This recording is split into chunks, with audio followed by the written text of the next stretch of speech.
Welcome to the final session of the Nobel in Africa Symposium, a final session. We have decided, because of the heat and our general levels of exhaustion, that we are not going to stop and then have a roundtable separately. We're going to have the conversation, and then we are going to move seamlessly into a brief concluding discussion. So Abdulrazak Gurnah, if there is anyone here who does not yet know this, won the 2021 Nobel Prize in Literature. He is the author of 11 novels: Memory of Departure, Pilgrim's Way, Dottie, Paradise, which was shortlisted for the Booker Prize and the Whitbread Award, Admiring Silence, By the Sea, longlisted for the Booker Prize and shortlisted for the Los Angeles Times Book Award, Desertion, shortlisted for the Commonwealth Writers' Prize, The Last Gift, Gravel Heart, Afterlives, and Theft. He was a professor of English at the University of Kent and was a Man Booker Prize judge for 2016. He lives in Canterbury. He's going to be in conversation with Tina Steiner. She is a professor of English at the University of Stellenbosch. She is my co-convener. Thanks, Louise, and thanks, everyone. If you are like me, you're at this moment just on cloud 9. Actually, in German, it's cloud 7. I find that quite funny. I don't know why that is, because it's just been a wonderful week with all of you, and I'm really looking forward to this conversation. I met Denise and Abdulrazak in 2004, and I think Zoe is indirectly to thank or to blame for us becoming friends, because it was at the 2010, the Zoe Wickham conference, where you were the keynote speaker, and then the Icelandic volcano erupted. And you and Denise couldn't go home, which meant that, you know, a couple of us spent time and took you sightseeing, and yeah, the rest is history. Like many speakers before me, I had like a carefully academic, crafted conversation, which I abandoned yesterday. And I've decided to try and structure this conversation around the 4 themes: counterhistory, reinvention, incantation, and recognition. And also just to say that when we get to incantation and recognition, it will go faster. So the counterhistory is perhaps the longest part, so don't get anxious. We will get to the end. I thought for a minute you're going to say, when we get to the incantation bit, we're going to incant. Right, and I should also add, that's the last disclaimer, I promise, that I didn't put this item onto the program, and it's just a real honor to be in conversation. So, counterhistory. Your fiction often feels like an act of counterhistory, of retrieval, a way of returning to pasts that have been simplified or elided in official narratives. And I think there are sort of 4 historical periods that I want to mention, and then I have a question for all of these. So there's the ancient Afro-Arab world of the Monsoon trade you bring into view in By the Sea and Paradise especially. Then we also have the colonial encounter. For example, in Desertion, Paradise, and Afterlives, you reimagine the colonial period in East Africa from local Tanzanian perspectives. Then, in novels such as By the Sea, Admiring Silence, and Gravel Heart, you take us to the upheavals and violence of the 1964 revolution in Zanzibar and its aftermath. And then, of course, we have in Pilgrim's Way and Dottie and By the Sea and The Last Gift, the historical frame shifts to Britain, where exiles and migrants from various parts of the world congregate and grapple with reconstituting their fractured lives. So now let me turn to the question. So the monsoon trade, the Muslim trade, particularly in by the sea and paradise, why does this cosmopolitan, mercantile, archipelagic world matter? What draws you to depict that for your readers? Well, simple really, because I grew up with it. And in some respects, it's a very important sort of ramification, explanation, demonstration of those connections with other places in the Indian Ocean, which is absolutely crucial as a way of understanding, I think, the culture of the coast, the language of the coast, also the history of the coast even. So the monsoon, of course, when I say the monsoon, because in Swahili we say musim, and musim doesn't mean the monsoon winds or currents. It actually means that event of the arrival of all these people from across the sea, and literally across the sea. And it's just amazing. It was, for a child anyway. It stopped immediately after the revolution, which happened in January. And the ships usually would arrive around about December or so. So they were halted in their tracks. Some of these ships then ended up being turned around to Mombasa or Dar es Salaam or something like that. They weren't allowed to arrive in Zanzibar. So it literally ended there and stopped. So since then, there has not been any Muslim. So that's why I say when I was a child, because in fact it discontinued after 1963, after January 1964, rather. But when I was a child, where we lived was, I don't know, 200 meters from the docks. You could see the ships coming in. These guys who are from everywhere, from Somalia, from South Arabia, from India, from further afield, from the Gulf, etc. Some of them were just ragged old sailors. You know, they would just find a piece of ground, like, just put their mats down, and that's it. They just camped there. And so they were all around us. You know, it's like an invasion when these ships arrived. And they would sleep there, or sleep in the mosque if they were allowed, or sleep in your house if you're allowed them. But so they were there. I mean, that's why it's important. They were there, they were present both in my childhood and in the way that culture functioned. It was actually my father's business as well, that he traded with them. So, you know, there was yet another reason why it kind of both mattered to me, and why I have a kind of a first-hand knowledge of this event, if you like. And how would you connect that to the caravan trade in Paradise? So you have that Swahili coast, and then obviously it's actually not just the littoral that's affected by it, but it goes right deep into the hinterland. Sure. But those were just stories. What I mean is those were stories I heard, people talking about those things, either because they had been on such journeys, or perhaps they heard them as stories as well. One or two of the events that are in Paradise about the interior were a result, first of all, of a trip my brother and I, when we were like 10 or 11 or something like that. Our parents must have been very trusting, because they allowed us, the two of us, excuse me, he was 12 and I was 11, to take the train from Tanga to Moshi on our own.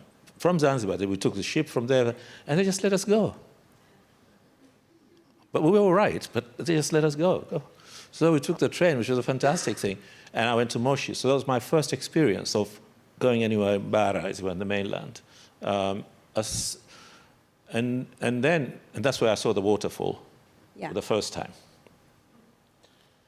And then I, somewhere in the late 80s, 1989, I had study leave And as you probably know, one of the perks of being an academic is that every few years you get a term off to do your research.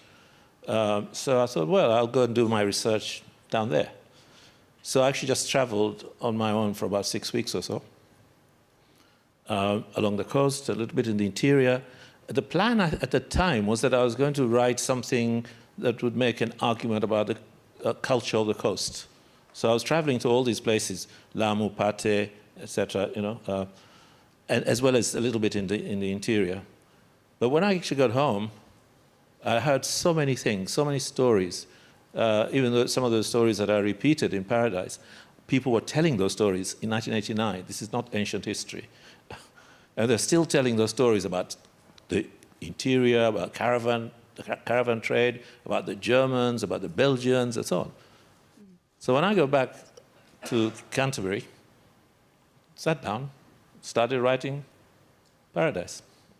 What I find so fascinating about this act of retrieval, and as you said, it's actually not just ancient history, but it stretches right up until 1964, and then the stories keep that history alive, is so interesting how it also really troubles this idea that African communities that are not on the coast are somehow isolated from the rest of the world. Because what happens, of course, is when the Arab trader and the porters and the translators and the motley crew of who've been recruited arrive and have to trade with African communities, it's very clear that, if they don't provide the provisions, if they don't give them access to water, if they don't actually purchase their products, then of course the whole caravan journey comes to naught. And it's very interesting how in that encounter between the Arab trader, the so-called power of the Arab trader is also portrayed as being rather a negotiated, a preliminary power that has to be granted by the communities with which they trade. And then, of course, you have the presence of the Germans that comes in there, and then this whole careful balance gets somehow appended. Yeah, but can I just say that you were saying Arab traders. The caravan trade was not carried out by Arabs on their own. Yeah. In fact, Ida yesterday was talking in her presentation about the source of some of the stories that are used in Paradise, and the fellow there is a Comorian. We also have various Swahili traders, and quite a lot of the financing of those things were coming from Indians. Mm-hmm. And the Indian merchants were often getting loans from British banks in India. So the British were also, in some senses, if not directly, then involved in some way. So it's not just the Arabs who were doing it, although quite often they were the kind of like the Mnyapara, the leader of the caravan. But a lot of other people also did their bit. But yeah, it's true. What I was interested in, you see, is not as some people have suggested. It was not to rewrite Heart of Darkness or something like that. Or if I was interested in saying something about that, it's only incidental. It is to say, actually, it wasn't the Heart of Darkness because people were coming and going from there. They were trading from there. But what I was interested in really was to argue, to suggest, to demonstrate that the narrative of that encounter that we normally are able to read about is incomplete. Yeah, because the Swahili versions were not included. Exactly, yeah. So that encounter is seen as a act of craft going around and getting signatures, fake signatures or whatever, and then the Germans moving in or the British moving in or so. But I was more interested in how it might have felt, how it might have seemed to be, say, a child in that moment of encounter when this happens. What would you have seen? What would you have understood about what was happening? Who are these people? What do they want? And on the note of encounter, we can move to the colonial encounter in, we get that in Desertion, in Paradise, and in Afterlives. Again, there, I think the act of retrieval or the act of counterhistory is to surface how precisely locals would see the colonial, the imperial power from their own perspective. So what were the sources that you drew on there that gave you access to this kind of history? There's a moment in the film of Out of Africa when, what's the name of the lover? Karen Blixen's lover? Sorry? Fincher. Okay. His friend, who I think was called Berkeley or something like that, if I remember correctly. There's a scene of his funeral. And it's all Europeans who are attending this funeral. And somebody asks, when there's a railing going around the cemetery, and somebody asks, who's that person over there? There's a woman in a buibui, covered. And the answer is, she was his lover. That's it. If you read Out of Africa, there is no mention of this figure. And this figure only appears much later in a follow-up book that Karen Blixen writes, where in an exchange of letters with the butler, where it becomes obvious that there was indeed a lover. So this interested me. Well, it's not surprising, of course, but it's interested me that although I read quite widely in the various writings of settler Kenya, amongst the European writing, settler Kenya, and they wrote a lot, because unlike other kinds of settler movements, these were, generally speaking, middle-class, well-educated people, and so there were constantly memoirs and diaries and journals and so on. There is no mention of such incidents, of a European man taking a lover amongst the local people. She was actually a Somali woman, this one. So I thought I'd write one. Mm. And also, I think that encounter, both in the sort of intimate sphere that we see in Desertion, but then in other ways as well, in terms of labor recruitment. Why would, for example, Yusuf or Hamza choose to enlist with the German army, or why would anyone in East Africa enlist to any of the imperial armies? That is another perspective on that encounter. Absolutely. That was one of the questions I started with in writing Afterlives, although I had already started it in a way with the closing scene of Paradise, where Yusuf runs to join the mercenary army. There we may have an explanation to do with trying to save himself from what he saw as perhaps a crushing servitude that he no longer could bear. But it was a question I started with. Why did people join these mercenary armies? Not just the German army, but of course the British had their own, King's African Rifles. The Belgians had their own, Force Publique. The Portuguese had their own. So all these Africans joining these mercenary armies of the colonizers, why did they do it? And anyway, that was a question I began with. And there are several answers, I think. And I tried to perhaps indicate some of them anyway. Well, it could be a recognition, I suppose, of something new that had come in their midst, something powerful, and you want to be part of this power. It could be that there was really no sense of solidarity, no sense of being an African, as opposed to being whatever your particular group or clan or tribe or whatever the word would be. And perhaps the third thing is knowing who was it that constituted these mercenary armies. In the case of the Schutztruppe, rather amazingly, they were recruited from Alexandria. Colonel Wisman heard about these demobilized mercenaries who were British mercenaries fighting against the Mahdi. And they were when that was over, the British just took them to Alexandria and said, all right, goodbye, thank you.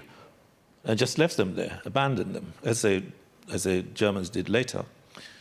So he heard about this, and when they, after 1884, after they carved up Africa, and the Germans had got themselves this big chunk of land, which they'll end up going to call Deutsche Ostafrika,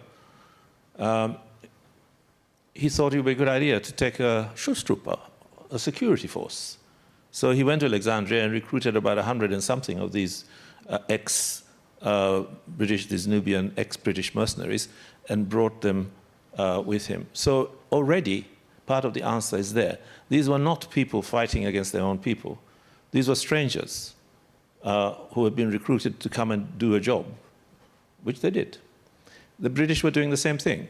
The British were recruiting from, a lot of the early KRs were mostly from what is now South Sudan or elsewhere, at least to begin with.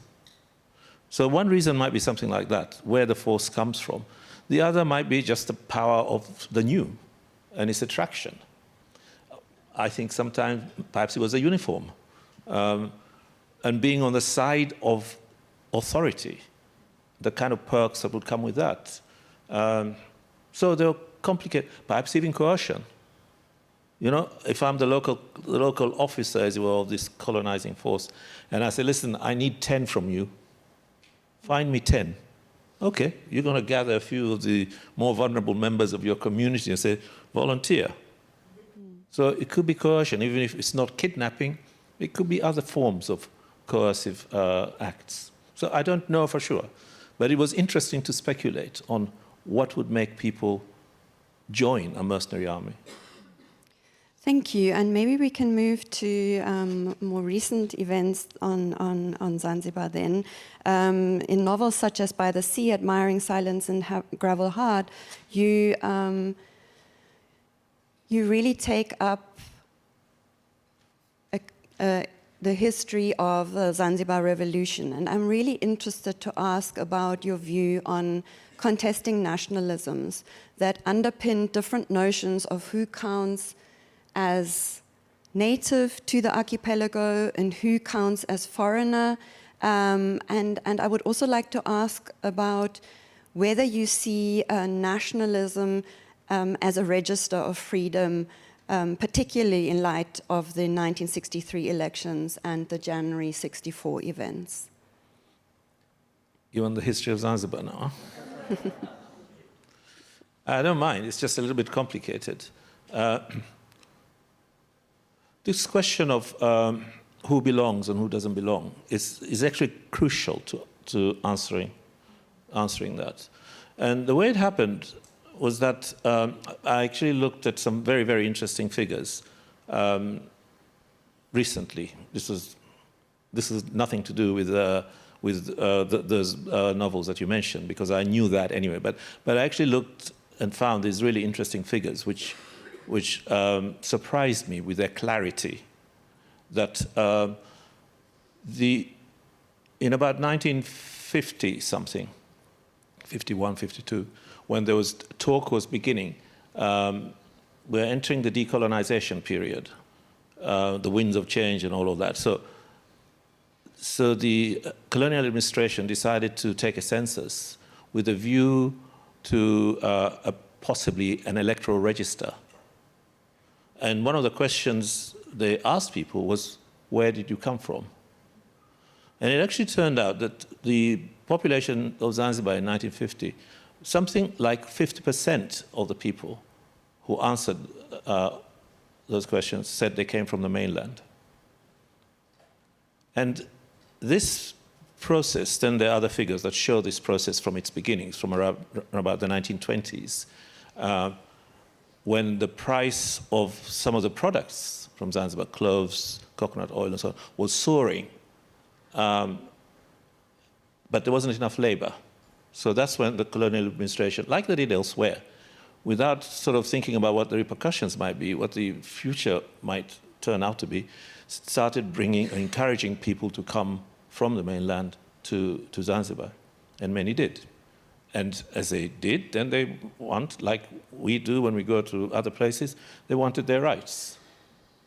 So when we got to 1964, there had been a shift, unawares almost, in the population. And so who belongs where became an issue. So that people, say, of Indian ancestry, or those who claim, because some people claimed Arab ancestry, not everybody did, became foreigners, even if they might have been there for several centuries. But now, under this new way of thinking, they were foreigners, because the real owners of this place were Africans, because we're in Africa. But interestingly enough, the first 4 presidents of post-revolutionary Zanzibar were born on the mainland, which demonstrates the point I'm saying. I'm not saying they're not Zanzibaris. I'm saying they're born from the mainland. So it kind of shows the way this population shift actually then resulted in transformation of both the population, but also of power. Yeah, and who got exiled, or who chose to repatriate to the Oman or to other places. Well, they didn't. I'm afraid the Omani, particularly the elite Omani, didn't have much choice.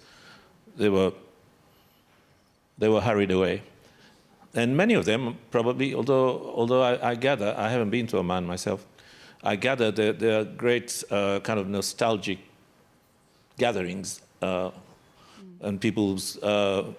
Is there anybody who knows Oman? Who remember fondly the place they lost? Yeah. Yeah. So, what's your view on nationalism? Are you skeptical of nationalism?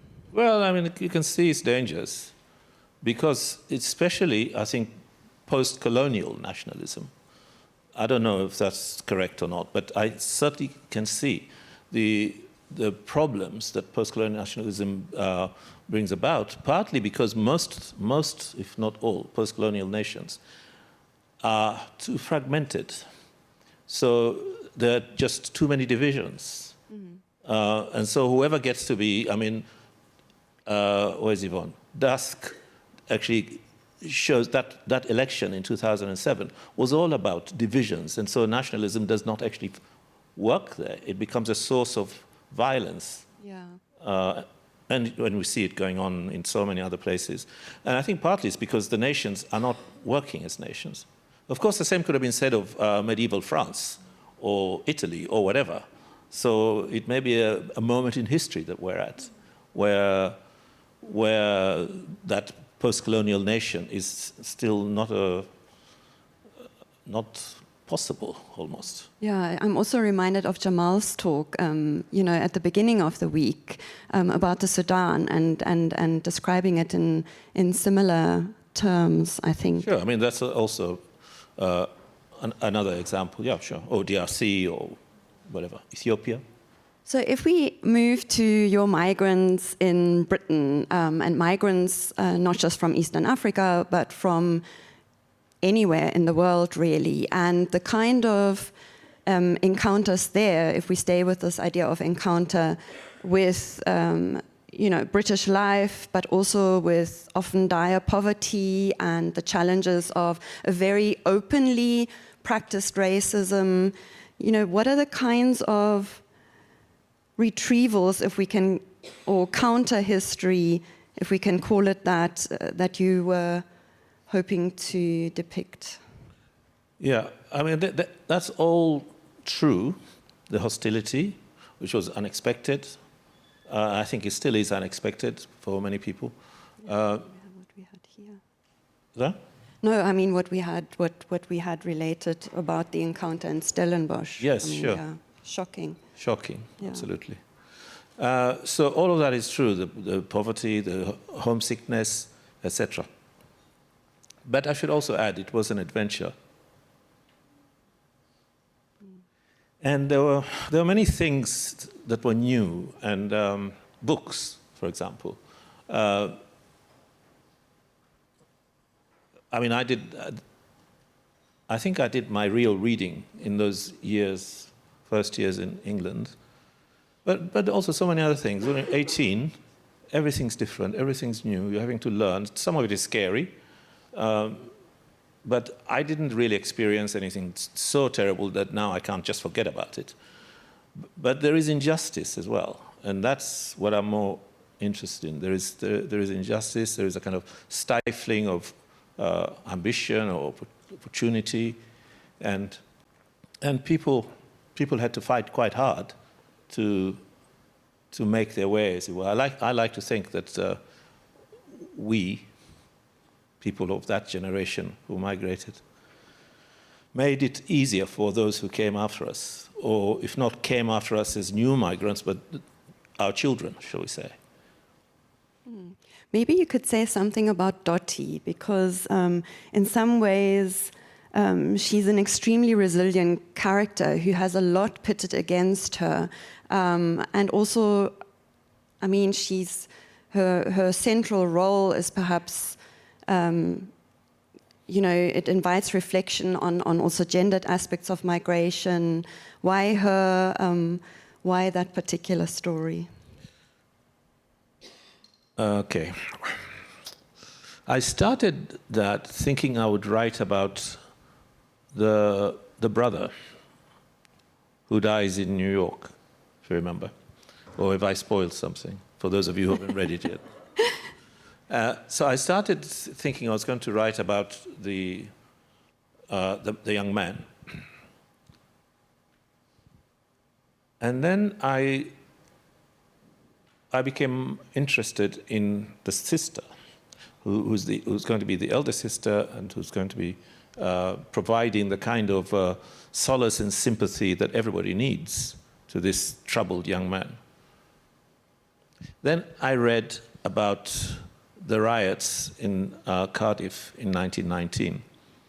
So I don't know how many of you know, but one of the aftermaths, as it were, of the First World War, or indeed not even aftermath, a premath, was that as all of these English people, English men, were going off to fight in Europe and elsewhere, there was a shortage of labor. So various foreigners were allowed to come and work in Britain. And I think something similar happened in North America, actually, with the Mexicans, who were allowed in large numbers to work in cities like Chicago and so on. But anyway, I know for sure that some of the port cities of England were, more or less run by Somalis or whatever. So Cardiff was one of those, South Shields, Newcastle, etc. Liverpool. I read just the other day about Liverpool that at the end of the war, something like 1,500, 1,000 Chinese workers were repatriated. They were basically given one-way tickets back to China because they'd been allowed in to do these jobs during the war. So something like that happened in Cardiff, and there were riots as a result of these attempts to force people out. And the riots were Welsh people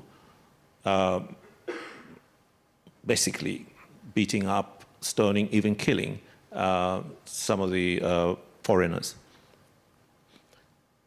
So I read about that, and it kind of linked in somehow with the idea of both a migrant who comes, but also the children of those migrants and what becomes of them, and how they learn, how do they identify now, since they don't know very much about the antecedent of their father or their mother. He's changed his name, etc. So all kinds of things that people do in order to make life safer for their children. So it was really thinking about that, thinking about the next generation. And I thought, people often at that time, and I was writing that in 1990, the period when feminism was on the ascendancy. I'm looking at Denise in case I get into trouble. Was it possible to write about a woman? And I thought, I'll have a go, I'll try. So I made her the central figure.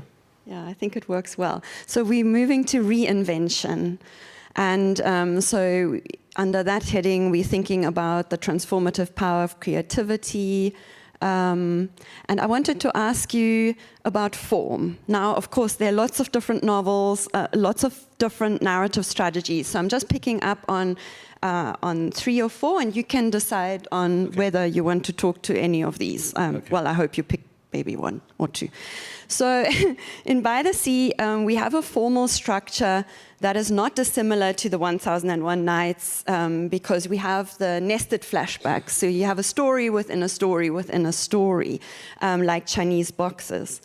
And for example, in Pilgrim's Way and Gravel Heart, we have letters that play a really central role, even though they may just be in the characters' heads or may never get sent. Then, of course, the way you write narrative voice is really fascinating across the entire oeuvre, and particularly, I think, in the way in which narrators frequently question their own recollections. They are never quite sure if the version of the stories they tell is maybe just temporary or preliminary. They're never quite convinced that they know exactly what they're telling. And then, of course, you know, well, actually, let me ask the question now. How do questions of form, you know, influence your writing, and does each novel reveal its form or its shape to you in the process of writing, or do you know this in advance?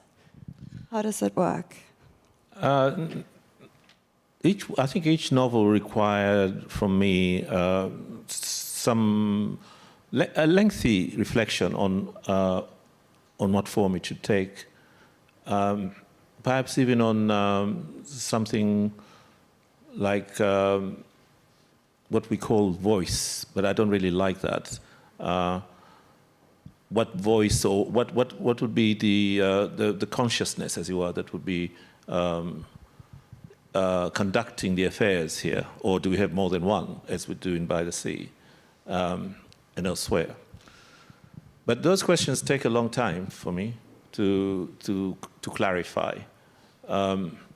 So sometimes there's all the kind of the thinking about it and making some notes and so on, but it's still not clear how this will work, as it were. Then at some point, something clicks. And it can start, or at least you think it clicks, because there are several occasions when you get to page 100 or something like that, and you think, no, this is not it. This is not working. So let's go again. So as I'm sure for a lot of writers, if not most writers, my computer has several files of failed novels, you know. But then you find all these things coming together, as it were, both the where to begin and where to move to next, and sometimes it still requires some adjustment. I was saying, I can't remember who to, but I was saying that I actually started writing. It was to Clarissa. I started writing Afterlives when I was a fellow here, as you remember.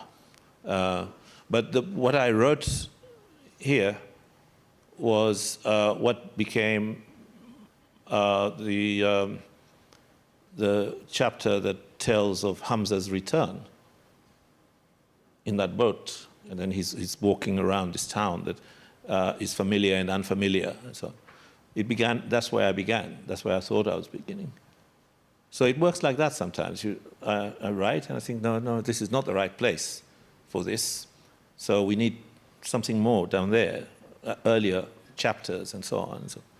So it takes a while to adjust until you think, yeah, this is now okay.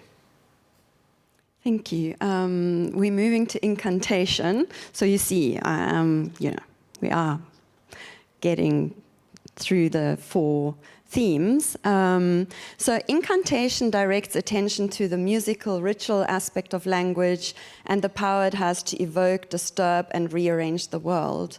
And here again, I'm just picking up on a couple of things that you might wish to speak to. The first of all is that storytelling itself becomes a focus in your works, in particular in Paradise, in By the Sea, and The Last Gift, where characters spend a lot of time hearing stories to make sense of the world around them. And then, of course, there's the whole world of intertextuality, of those echoes and returns to other texts, be they Kiswahili written texts or oral stories or any other of literary intertext on which you draw, and then that sort of amplifies the multiple voices and references for you and the reader. And then, of course, there's also, the different registers. Sometimes the language is very clear and beautifully lyrical. And then sometimes, and I wanted to ask you about that, and I think Ida prompted this question. And sometimes your text, and in particular here I'm thinking of Dottie, Paradise, and especially Pilgrim's Way, you have a very earthy register where there are a lot of scatological references, swearing and joking, and the language becomes earthy and bodily. And I wondered, that sort of joking or the comic effect this sometimes have, and sometimes it has a violent effect. If you could say something about that, the sort of irreverent energy in your writing, alongside that very clear, crystal prose that we have also in these texts, alongside these very different registers. Yeah, but they don't always appear in the same novel. No. So it depends. I mean, for example, although there are references, the hairy ass or the Kalasinga or whatever, but this is dialogue. Yeah. This is people speaking to each other, and maybe speaking to each other in that slightly aggressive, jokey way. But elsewhere, let's say, for example, in Paradise, elsewhere, the tone is quite different from that. Pilgrim's Way, the whole point, I think, of Pilgrim's Way was to say, how do you deal, a little bit like that telephone conversation poem that I spoke about the other day. Mm. How do you deal with hostility? And irreverence is one of the ways I think you do, just like in that poem. So the irreverence in Pilgrim's Way is to say, up yours. Yeah, and I wondered why. I mean, Ida was saying this was so difficult to translate into Kiswahili, and I'm puzzling about that, particularly in reference to Paradise, because presumably the characters in Paradise would speak in Kiswahili to each other, and yet it seems to me that Ida was suggesting that there is a certain polite register in Swahili, and then I'm wondering, do you speak different versions of Swahili, or is it an affordance of English that then has to be retranslated, and the difficulties around that? Just keep Ida out of it, okay? No, it's not that. It's more like what would be tolerated as public speak, I think, is what... maybe the translation issue is there. It's not that people don't speak, don't say things like what I've just said. It's not that people don't say that, but they wouldn't say it in front of their father, say, or they wouldn't say it in front of their children, say, or something like that. And since and this is, I think, really important to understand, since very few people in Tanzania or in Zanzibar, but let's say Tanzania for now, read for pleasure. Very few people buy books because they just want to read for fun, or not pleasure in the sense of fun, but pleasure. So most of the readings is a result of what is provided by schools. So teachers get very silly sometimes and think they're protecting their children's sensibilities by keeping out certain words out of their hearing or something like that, even though those children probably use those words freely away from those teachers. So there are those considerations as well. Would this kind of get in the way of the book being selected by the Ministry of Education or something like that. I see. Okay, so it's about the public register. Well, it's both. It's both. It's both. It's both not using certain kinds of language because it's disrespectful in some way or discourteous, but also because of this kind of censoring of certain kinds of words or actions or whatever. If I may ask one last question, which is the kind of drawing on a Muslim register. There are lots of references of the Quran, which also form part of a ritual language that could be described as a kind of incantation, because of course the societies you describe are, you know, largely Muslim, and they draw on the scriptures, the hadiths, and other forms of writing that you encountered in the madrasa. How do you see that in your universe, in your fictional universe? Well, I said earlier about incomplete, the narrative of the cultural life, if you like, of a place like the coast, or certainly like Zanzibar or nearby areas. And to leave that out, the place, as well, of the stories of religion, if you like, if not necessarily religion itself, but people speak like that. They tell stories like that. Like I guess maybe when you're used to it, you don't think about it. But if you were to self-consciously think about how people speak in English, and just imagine the extent to which the mythology of Christianity, as it were, is part of everyday conversation and the everyday metaphors and so on. Well, it's like that. It's not necessarily religiosity. It's how people understand and explain the world and its sanctions and what is appropriate and what is not. So it's to evoke that, really, rather than to say, and also some really good stories. Yeah, thank you. And I think this brings us to the last point, which is about recognition. Because I was really struck by Dinau's comment yesterday, the sort of opacity of unknowability, you know, versus recognition. And I find that the sort of provisionality of some of your narrators' accounts sort of also speak to this question of opacity and unknowability and the hesitation to come up with a complete and noble story, and yet, of course, recognition is invited and is very powerful in your work. How do you see that tension? Basically, you can know some things, and there are some things you can't know, and there are some things, in fact, that just pass by, and you don't have an explanation for that. So, in some cases, maybe I just note that. Leila and I were having a conversation about this yesterday. In that episode, where is Leila? There. Oh, there. In that episode when Maria Caffrey arrives, and not all of you, I'm sure, have read Theft yet, but somebody arrives out of the rain at this hotel, which is at the center of the novel. And she said, there's a full description, but then we don't see very much of her again. And I said, well, that's how things work. Sometimes you see something and you pay full attention to it, and then it passes. And you pass, and you go on. So it's in that way. We don't have to explain everything. We can't explain everything. But we still notice, and we still investigate as thoroughly as we can.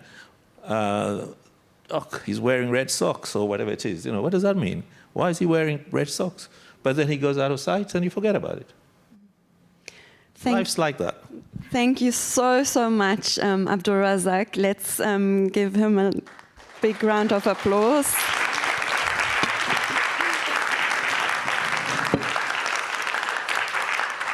Yeah, that was absolutely wonderful. Thank you. Louise, do I hand over to you? What do we do? It is really just amusing in my own mind and wanting to linger in your company to be honest. And I feel this about every 1 year. I'm so sad. I don't want Friday afternoon to end, actually.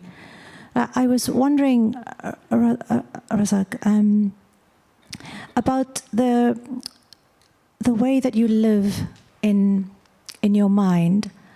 And several of us have met here at STIAS with great hospitality and I think some very loving friendships, but temporarily. And so this is quite genuinely coming from my own question about how to live as a writer. But I wonder what it looks like to craft a life that makes writing possible, with all its temporariness and all its reliance on others, and yet also needing intensely a place of stillness and quietness and unknowability inside yourself. So I wonder what a life like that looks like for you. Quite comfortable, actually. Well, I guess it's also with time. There is a certain degree of self-assurance in the practice of what one does, I think. So if you had asked maybe that question of me when I was still struggling to have my first novel published, I would have said, I'm not a writer. It took, I think for me, I don't know, for many of you are writers here as well, but for me, it took really until maybe my fourth novel that I could say without self-consciousness, I'm a writer. But I think once I began to feel that, then the condition, if you like, of being a writer was no longer scary.